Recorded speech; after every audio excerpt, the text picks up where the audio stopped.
ప్రస్తుతం ఉన్నటువంటి ఈ అంటే ఎలక్షన్ ప్రాసెస్ కావచ్చు, జిల్లా స్థాయిలో అధ్యక్షుల ఎన్నిక కావచ్చు, ఇవన్నీ చూస్తున్నప్పుడు ఒక సామాన్య విశ్వబ్రాహ్మణుడిగా మీరు ఏమనుకుంటున్నారు? చాలా బాధగా ఉంది ఈ సమాధానం చెప్పడానికి.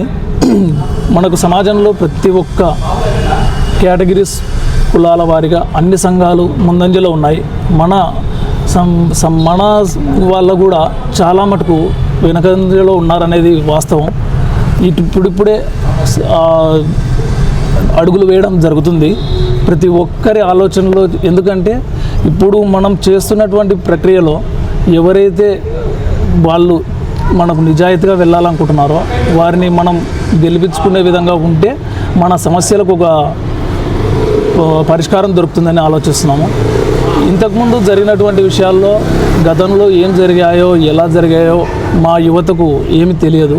ఇప్పుడు మాత్రం మా యంగర్ జనరేషన్ ఎటువైపు వెళ్ళాలన్నా మేము మా అడుగులు అటువైపు ఉంటాయి. ఒక ఎలక్షన్ ప్రకారం వెళ్ళి మా హక్కులు సాధించుకునేదానికి ఇప్పుడు వచ్చే ఫ్యూచర్ జనరేషన్కు మన వాళ్ళకు మనం ఏమి ఇవ్వగలం, ఏం భరోసా ఇవ్వగలం, మనకంటూ ఏం ఎజెండా ఉంది అని ప్రతి ఒక్కరికి తెలియాల్సిన అవసరం ఉంది. ఇప్పుడైనా సరే మన వాళ్ళందరూ కలిసి పెద్దలు సీనియర్స్ చాలామంది ఉన్నారు.